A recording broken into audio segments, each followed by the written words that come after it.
ബൈബിളിലെ ആദ്യത്തെ സ്ത്രീയും ഭാര്യയും അമ്മയുമാണ് ഹവ്വ. ആദാമിന്റെ വാരിയലിൽ നിന്നും ദൈവം ഹവ്വായെ സൃഷ്ടിച്ചു. ഉൽപ്പത്തി പുസ്തകത്തിൽ ദൈവം മനുഷ്യനെ പൊടിയിൽ നിന്ന് സൃഷ്ടിക്കുന്നു. എന്നാൽ മനുഷ്യൻ തനിച്ചായിരിക്കുന്നത് നന്നല്ല എന്ന് കണ്ട ദൈവം അവന് ഒരു തക്ക തുണയെ നൽകുന്നു. ആദാമിൽ നിന്ന് ദൈവം ഹവ്വായെ സൃഷ്ടിച്ചു. അവന് തക്ക തുണ, തുല്യശക്തിയും അന്തസ്സുമുള്ള ഒരു പങ്കാളിയെ അങ്ങനെ ആദാമിന് അന്ന് ലഭിച്ചു.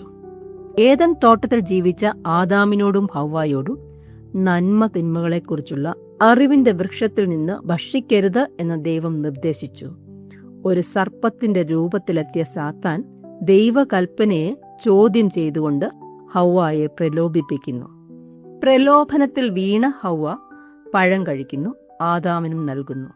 അവളോടൊപ്പമുണ്ടായിരുന്ന ആദാമും അത് ഭക്ഷിക്കുന്നു. അവരുടെ അനുസരണക്കേടിനെക്കുറിച്ച് ദൈവം അവരെ ചോദ്യം ചെയ്യുന്നു. എന്നും വെയിലാറുമ്പോൾ ദൈവത്തോടൊപ്പം നടന്നിരുന്ന ആദാമും ഹവ്വായും അന്ന് തങ്ങൾ നഗ്നരെന്ന് അറിഞ്ഞതിനാൽ ഒളിച്ചിരുന്നു. ദൈവത്തെ മുഖാമുഖം കാണുവാൻ അവർക്ക് ധൈര്യമില്ലായിരുന്നു. നീ എവിടെ എന്ന് ദൈവം ചോദിക്കുന്നു. തോട്ടത്തിൽ നിന്റെ ഒച്ച കേട്ടിട്ട് ഞാൻ നഗ്നനാകൊണ്ട് ഭയപ്പെട്ട് ഒളിച്ചുവെന്ന് അവൻ പറഞ്ഞു. നീ നഗ്നനെന്ന് നിന്നോട് ആർ പറഞ്ഞു? തിന്നരുതെന്ന് ഞാൻ നിന്നോട് കൽപ്പിച്ച വൃക്ഷഫലം നീ തിന്നുവോ എന്ന് ദൈവം ചോദിച്ചു. തനിക്ക് കൂട്ടായി ദൈവം തന്ന സ്ത്രീയാണ് ഇതിനെല്ലാം കാരണമെന്ന് പറഞ്ഞ് അവൻ ഒഴിയാൻ നോക്കി. യഹോവയായ ദൈവം സ്ത്രീയോട് നീ ചെയ്തത് എന്ത് എന്ന് ചോദിച്ചപ്പോൾ പാമ്പ് എന്നെ വഞ്ചിച്ചു, ഞാൻ തിന്നുപോയി എന്ന് പറഞ്ഞു.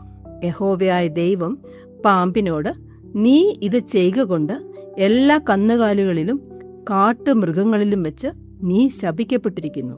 ഞാൻ നിനക്കും സ്ത്രീക്കും നിന്റെ സന്തതിക്കും സ്ത്രീയുടെ സന്തതിക്കും തമ്മിൽ ശത്രുത്വം ഉണ്ടാക്കും. ഉരസ്സുകൊണ്ട് ഗമിച്ച് ജീവിതകാലമൊക്കെയും നീ പൊടി തിന്നും. ഹവ്വയ്ക്ക് പ്രസവവേദനയും ദാമ്പത്യ സംഘർഷവും ആദാമിന് അധ്വാനവുമായി ന്യായവിധികൾ പ്രഖ്യാപിക്കപ്പെട്ടു. ഹവ്വ ജീവനുള്ളവർക്കെല്ലാം മാതാവായി. യഹോവയായ ദൈവം ആദാമിനും ഹവ്വയ്ക്കും തോൽക്കൊണ്ട് ഉടുപ്പുണ്ടാക്കി അവരെ ഉടുപ്പിച്ചു. ഈ ലംഘനത്തിന്റെ ഫലമായി അവർ ജീവവൃക്ഷത്തിന്റെ ഫലം കഴിക്കാതിരിക്കുവാൻ ദൈവം തോട്ടത്തിൽ നിന്ന് അവരെ പുറത്താക്കുന്നു. പാപത്തിന്റെ പരിണിത ഫലങ്ങൾ നമ്മെ പാപത്തിന്റെ വശീകരണങ്ങളിൽ നിന്നും മാറി നിൽക്കുവാൻ പ്രേരിപ്പിക്കട്ടെ. ദൈവത്തിന്റെ ക്ഷമയും വിടുതലും നമുക്ക് പുതിയ പ്രതീക്ഷ നൽകുന്നു. നമ്മുടെ കൂട്ടുകെട്ടും സൗഹൃദ സംഭാഷണങ്ങളും ദൈവീക നിയന്ത്രണത്തിലാക്കുവാൻ ശ്രദ്ധിക്കുക.